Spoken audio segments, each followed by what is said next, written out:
Antes de empezar, una advertencia. Este episodio aborda temas de violencia. Algunas descripciones pueden ser gráficas y ofensivas. Se recomienda discreción. La primera vez que recuerdo haberme preguntado qué significa ser hombre fue cuando tenía unos 19 años. Ocurrió más o menos al mismo tiempo en que caí en cuenta de que todas las mujeres que conocía habían sufrido algún tipo de violencia o agresión por parte de un hombre en algún momento de su vida. Antes de eso, yo solo entendía la masculinidad por lo que veía en mi padre, mis hermanos, mis amigos, la televisión y el internet. Como muchos, crecí con la idea de que el hombre debe ser la cabeza del hogar, la máxima autoridad. De pequeño aprendí en la iglesia que las mujeres deben ser sumisas y obedientes. Me enseñaron en la escuela que las niñas usan falda y los niños pantalón, y que jugar como niña, hablar como niña, hacer cualquier cosa como niña era un insulto para un hombre.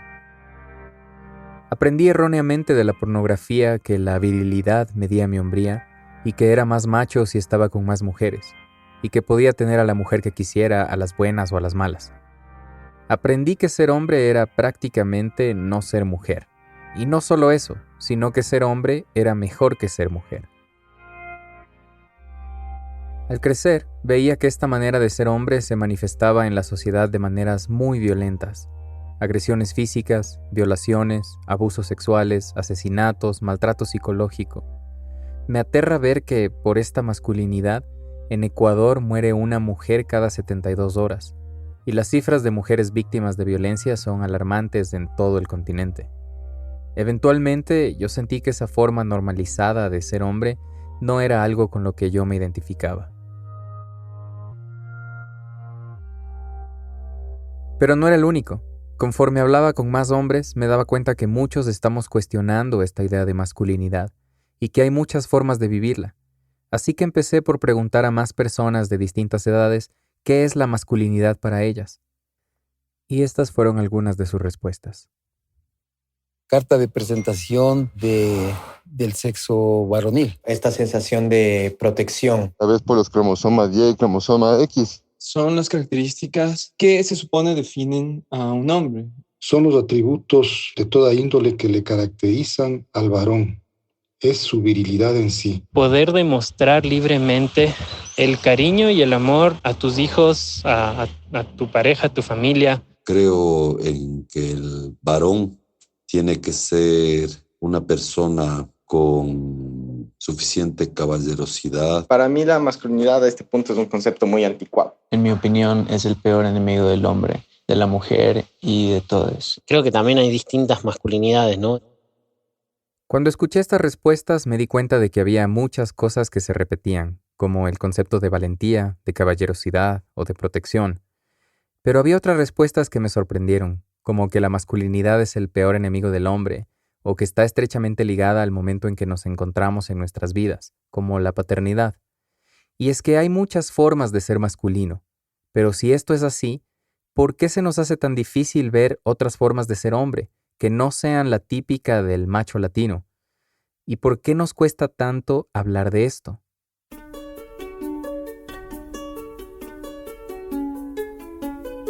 Esto es Oreja Peluda, un podcast para repensar las masculinidades.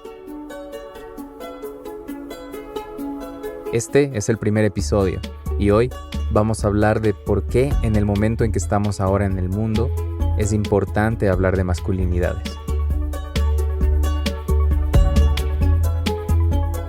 Yo soy Daniel Pérez. Hola Leonardo. Hola Daniel. ¿Cómo estás? Hola Dani, ¿qué tal? Hola Cristina, Hola, ¿cómo Cris. estás? Qué gusto. Para comenzar a hablar sobre masculinidades, hablé con... Hola, yo soy Cristina Burneo Salazar, soy escritora, docente universitaria y milito en el Movimiento de Mujeres de Ecuador. y con... Hola, soy Leonardo García, hago parte de la organización Laboratorio Social de Género y Masculinidades. Leonardo y Cristina han trabajado mucho el tema de masculinidades en Ecuador, sobre todo desde una visión de derechos humanos y género.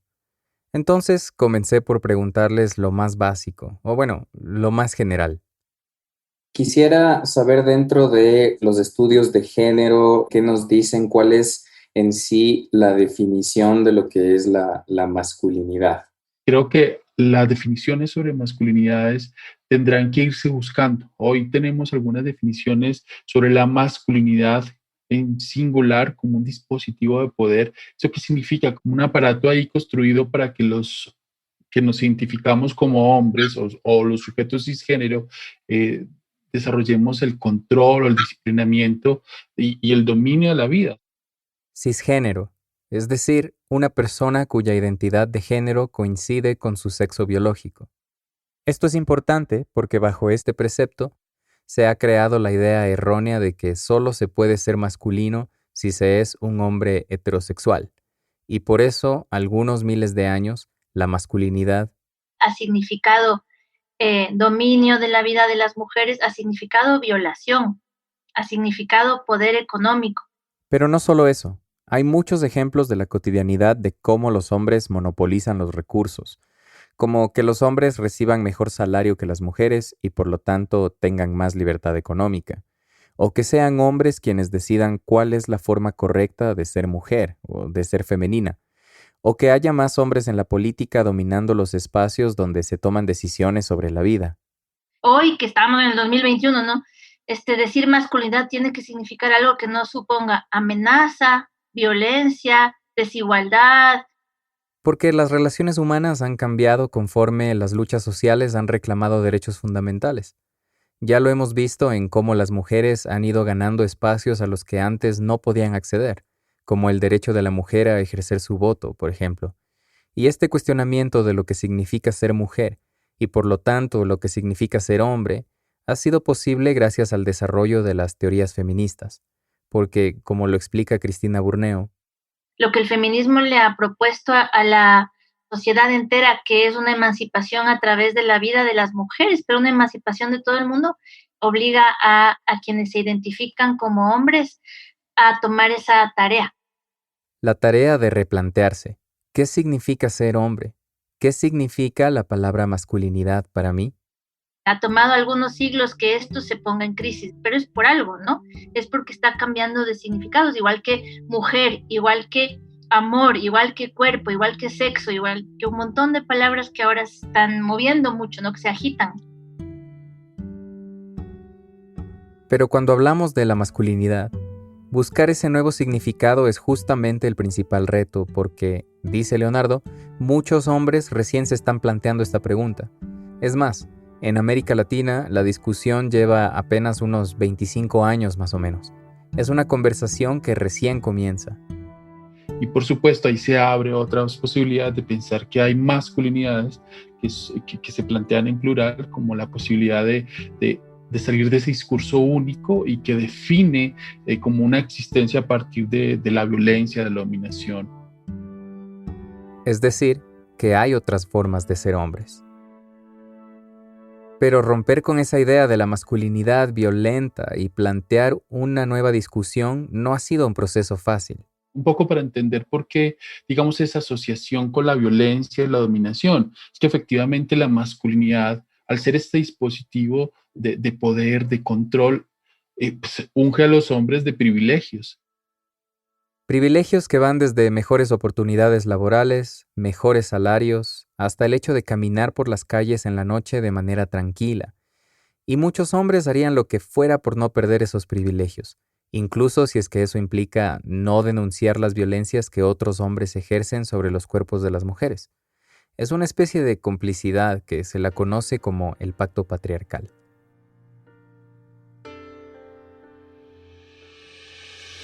Y para entenderlo mejor, tengo que explicarles qué es el patriarcado. Se lo define como un sistema social en el que el hombre que cumple con cierto estereotipo despliega su autoridad y ejerce su posición dominante sobre las demás personas. Generalmente este estereotipo es blanco, de clase alta, heterosexual y está al tope de la pirámide, mientras todos quienes no se parezcan a él están más abajo y tienen menos privilegios.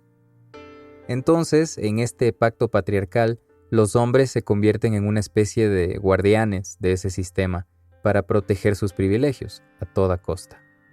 A los hombres les entrenan para poder cumplir con el mantenimiento de ese sistema. Entonces nos suprimen, digamos, de ese mundo emocional, entonces el niño que llora es esto, y ahí nos van entrenando. Con esto, Leonardo se refiere a frases que seguramente ustedes han escuchado: niño que llora es una niñita, o los niños no lloran. Entonces, lo que esto causa es que los niños aprendan a desconectarse de sus emociones y de cualquier tipo de expresión apegada a lo que se considera de las niñas, como el cuidado de la familia, por ejemplo. Y según explica Leonardo, esto causa que aprendamos a ser hombres de una manera muy desconectada al cuidado de la vida, y como tal es más fácil ejercer control y violencia sobre otras personas. Hay que decir pues, que la violencia no es un asunto natural, es un aprendizaje. Lamentablemente para mí es un aprendizaje que ha estado estrechamente ligado a la masculinidad, a la construcción de esa forma de ser hombres, de habitar y construir relaciones. Y creo que ahí está también otra clave para quienes se acercan, y es que finalmente la masculinidad no es una esencia, no es una condición biológica. La masculinidad es una construcción social, histórica, y ahí habría que empezar a pensar, y creo que como nunca en este momento se ha interpelado a la masculinidad. Aquí es necesario explicar algo.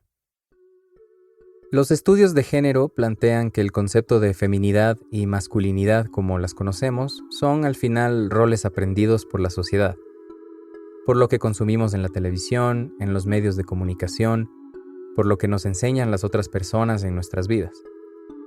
Sin embargo, los grupos conservadores se oponen rotundamente a esta posibilidad y defienden la masculinidad como algo natural, que responde a ciertas características físicas, como los genitales masculinos, la testosterona, en fin, las características del sexo biológico. Pero no es biológico violar, no es biológico pegar, no es biológico matar a golpes.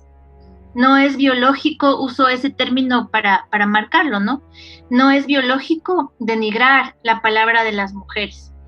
No es biológico, aunque parezca monopolizar la palabra, ahí podría haber algo que se parece biológico, pero no es. Eso es aprendido, eso lo aprendemos dentro de un régimen que pone a ese cuerpo del macho de la especie, del varón, en el régimen de la masculinidad.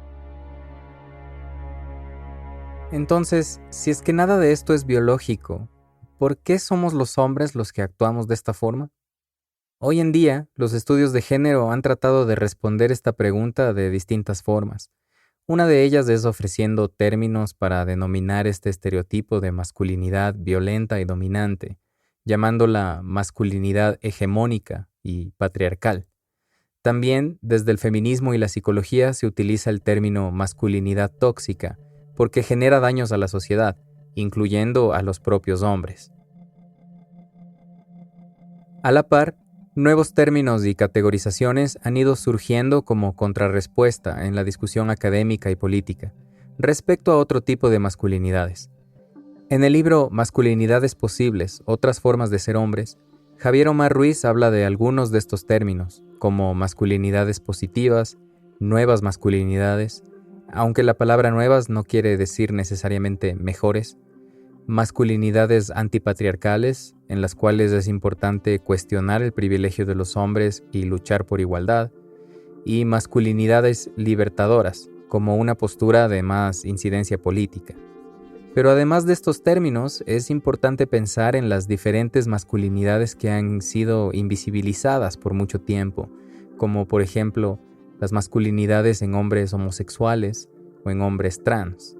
Entonces desde ahí se abre también como un campo de disputa muy interesante. Están las transmasculinidades y también, por ejemplo, hay hombres cis que se le están planteando. Por ejemplo, hay todo un proceso que nació hace casi 10 años, que son los varones antipatriarcales, ¿sí? Que también es una forma de entender una relación problemática con las masculinidades y de plantearse, digamos, políticamente frente a lo que ha significado ser hombre en nuestra cultura, y en este caso latinoamericana. Yo lo que he aprendido desde el feminismo sobre masculinidad, lo he aprendido muchas veces de la transmasculinidad. Dentro del montón de tipos de masculinidad que hay, tienen una importancia, ¿no es cierto?, conocerlas, pero también puede ser entender otras masculinidades que no son las masculinidades tradicionales, machas, que justamente amplían el concepto de masculinidad. ¿Sabes qué? Ahora yo soy un hombre trans y esto amplía el concepto de ser hombre. También, ser hombre es esto. Porque hay una sola definición de lo normativo. Entonces esto lo que hace es abrir, y cuando se plantea, por ejemplo, la existencia de masculinidades en cuerpos de sujetos que no tienen pene, por ejemplo, que eso fue cuando salen los primeros escritos, una cosa así terrible para mucha gente. ¿Cómo así que hay hombres sin pene? ¿Cómo así que hay masculinidades en cuerpos de...? Y eso genera muchas crisis, pero que efectivamente lo que hace es abrir mucho esta noción de lo que podrían ser las masculinidades. Si salimos de la burbuja en la que vivimos y conocemos otras formas de vivir, es posible empezar a deconstruir esta idea de masculino y de hombre. Aunque Cristina explica que para ella la palabra deconstrucción ha perdido su fuerza crítica y su potencia política. Me gusta más bien el ejercicio de la antipatriarcalidad que nos corresponde a todos. El ejercicio de la antipatriarcalidad. Una postura cotidiana que nos corresponde asumir para luchar contra las injusticias del sistema patriarcal, porque es un sistema de injusticia en el que todas las personas somos afectadas. No se trata de una lucha que es, como dicen algunos, solo de las mujeres. Porque además es un ejercicio contra un modelo económico, contra una opresión de unos sobre otros y sobre otras, en un ejercicio antipatriarcal cotidiano, ¿no? Venga del feminismo, venga de masculinidades impugnadoras, venga del cabreo, de las desigualdades que tenemos de clase, económicas, de todo. Nos damos cuenta de un montón de cosas y nos damos cuenta, como decía Leo, eso lo quería añadir, de que hay una experiencia privilegiada en el mundo. Y es que los códigos que tenemos y bajo los que existimos han privilegiado una experiencia en el mundo, que es la experiencia de lo masculino. Tomo las palabras de Cristina de hacer un ejercicio de la antipatriarcalidad como una invitación a que en la próxima reunión social que tengamos observemos y nos cuestionemos qué sentido del humor es el que domina la conversación, qué risa es la más fuerte, quién toma más la palabra, quién siente que su palabra es tan fascinante que puede hablar 20 minutos seguidos sin hacer el gesto de mirar a los lados y girar la cabeza y ver, quizás alguien más quiere hablar. Cuando comencemos a cuestionar cada una de estas cosas, por más mínimas que parezcan, empezamos a poner a nuestros preceptos en crisis. Y esa crisis yo creo que se puede volver muy productiva porque nos moviliza y hace que por suerte produzcamos la posibilidad de otros mundos. Es a partir de estos cuestionamientos que las masculinidades están tomando un nuevo significado, porque ya no solo se teoriza sobre el tema, se actúa para crear cambios palpables en nuestra sociedad. Solo el hecho de que nos encontremos hablando de esto ahora es una muestra de cómo las cosas siguen cambiando. Me gusta cómo lo describe Cristina. Yo creo que el ejercicio antipatriarcal cotidiano, que se hace cargo, que se da cuenta de que vivimos en un régimen que estamos impugnando cotidianamente, se vuelve muy creativo, ¿no es cierto? Porque ya vamos a dejar vacío el lugar de la mujer sumisa, pues lo hemos ido resignificando. Vamos a dejar vacío el lugar del macho, también toca irlo resignificando. Se abre un abanico de oportunidades. Si pensamos que esa experiencia de ser hombre, digamos, el ser hombre, el vivir como hombre, ha modelado todo el mundo y la impugnamos, pues sí nos tocó una tarea que es de mucha imaginación también y que por eso es tan rica, que es de volver a resignificarlo todo, a reinventar las relaciones humanas. Y a mí me parece que ahí, si hay creatividad, digamos, puede traer unos movimientos interiores en nosotros y sociales también bien interesantes, ¿no? Es un punto de no retorno. Como ya no quiero ser macho y eso transforma tu familia, tu paternidad, todo. Un punto de no retorno, un antes y un después que define nuestra manera de ser hombres.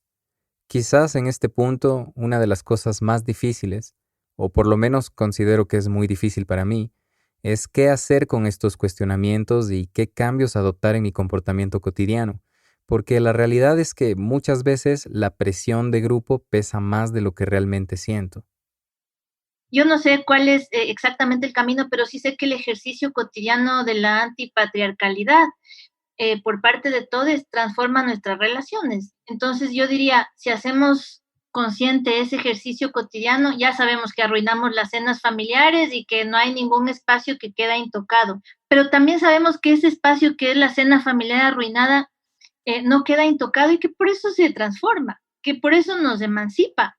Comparto con Cristina este planteamiento de que el reto es inmenso, pero que es inevitable. Yo diría que si hay algo que está ahí y que es, digamos, impostergable, es eso bueno, en otros espacios también hemos llamado como la revolución pendiente.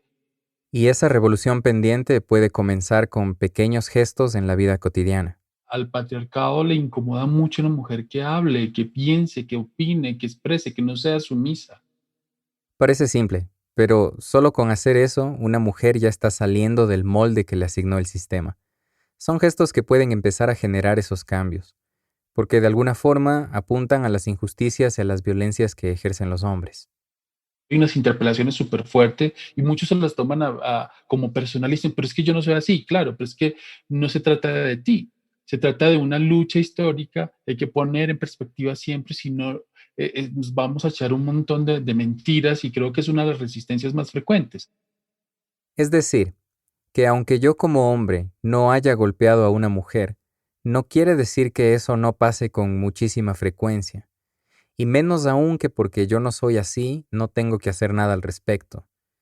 Y caer en cuenta de que, por más que nos cueste creerlo, en el sistema en el que vivimos no hay igualdad entre hombres y mujeres. Cuando hablamos en espacios, los hombres dicen, pues que nosotros, los hombres, también recibimos violencia y es negar, porque también hay esa falsa creencia hoy de que las mujeres son iguales. Son iguales en términos de derechos, de acceso a recursos, de que pueden estar en ciertos cargos, de que disfrutan de autonomía económica, etcétera, etcétera, que gozan de la plenitud del ejercicio de sus derechos sexuales y reproductivos, y eso no es así. No es así, porque en la mayor parte de nuestro continente aún es ilegal que una mujer pueda decidir sobre su propio cuerpo. Es más, solo 6 países lo permiten en todas las causales.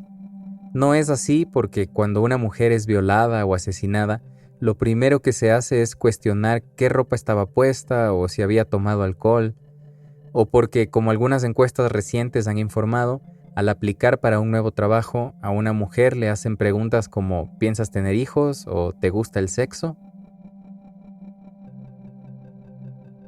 Es como si yo quisiera una vasectomía y en el hospital no me realicen el procedimiento porque necesito el consentimiento firmado de mi pareja, o porque los doctores consideran que debo ser padre, aunque yo no quiera. Los hombres gozamos de privilegios que debemos cuestionar. Para que el sistema cambie las injusticias, debemos ponernos a nosotros mismos en una situación de incomodidad con nuestro privilegio. Hay que volverla en un espacio de incomodidad productiva, y esa incomodidad productiva tiene que llevarnos a cuestionarlo también todo, es decir, cuestionar nuestro lugar, porque si hacemos visible la masculinidad y esos privilegios en nosotros, nuestras ideas machistas, nuestras prácticas, y ahí aparecen cosas que a simple vista parecen tan normales e inofensivas que cuesta muchísimo reconocer, como decir a alguien que pega como niña, o utilizar la palabra homosexual o marica como insulto, o decir machona a una mujer por jugar un deporte como fútbol.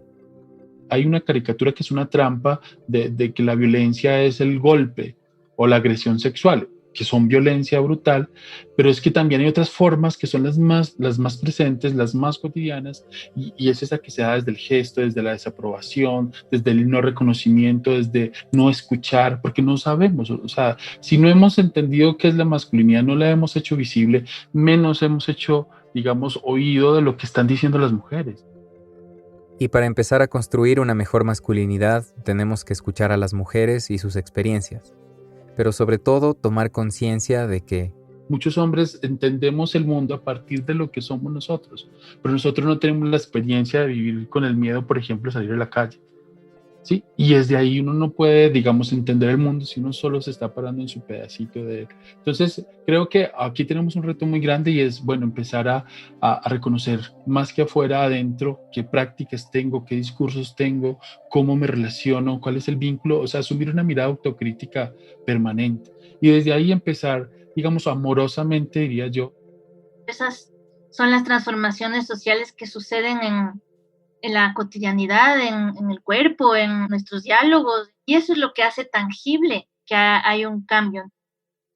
Pero además de esta mirada autocrítica y el autorreconocimiento, también lo debemos hacer de forma colectiva. Bueno, empezar a asumir, a construir estos espacios donde los varones y los hombres empecemos a cuestionarnos, ¿sí? Porque las mujeres ya hicieron una tarea muy rápida y hace mucho tiempo decir, bueno, compas, esto está pasando, estos son los privilegios, esto está sucediendo con las violencias, estos son los efectos.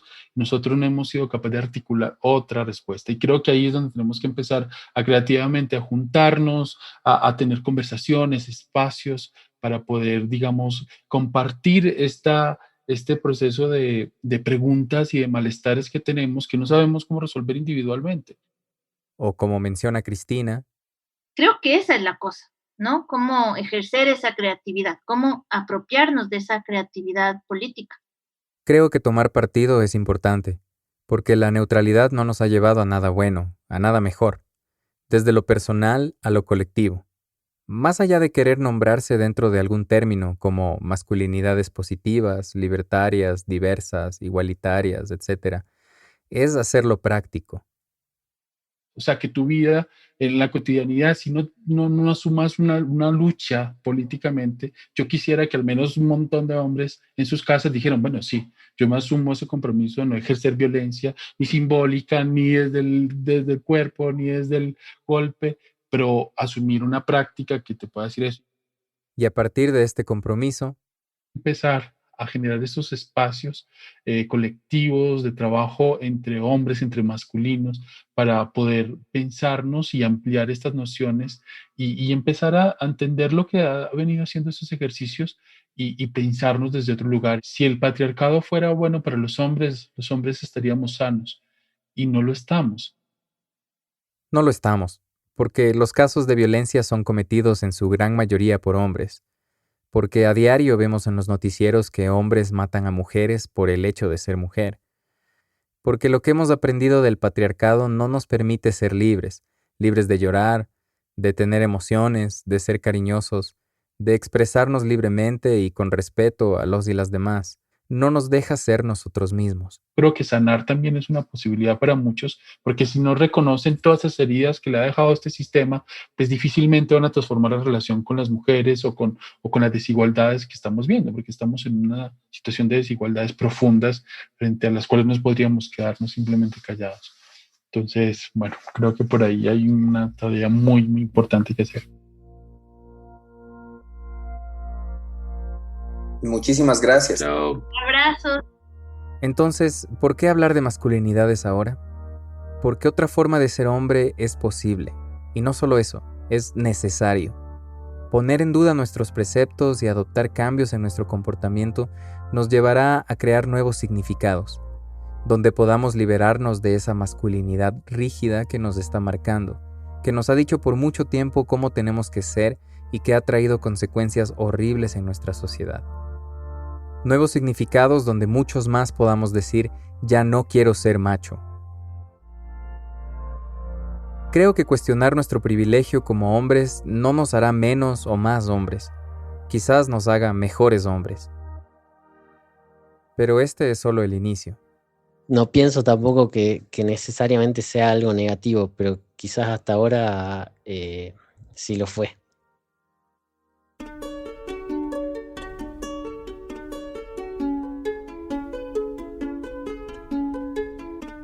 En esta temporada de Oreja Peluda vamos a explorar cómo la masculinidad se relaciona de forma diferenciada con la política, la sexualidad, la identidad de género, la etnia, la ciencia.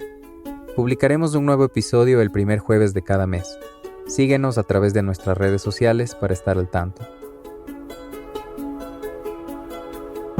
Si deseas conocer más acerca del trabajo que realiza el Laboratorio Social de Género y Masculinidades, puedes visitar la página masculinidades.org. Para obtener más información sobre los temas discutidos hoy, encontrarás links y contenido recomendado en las notas de este episodio.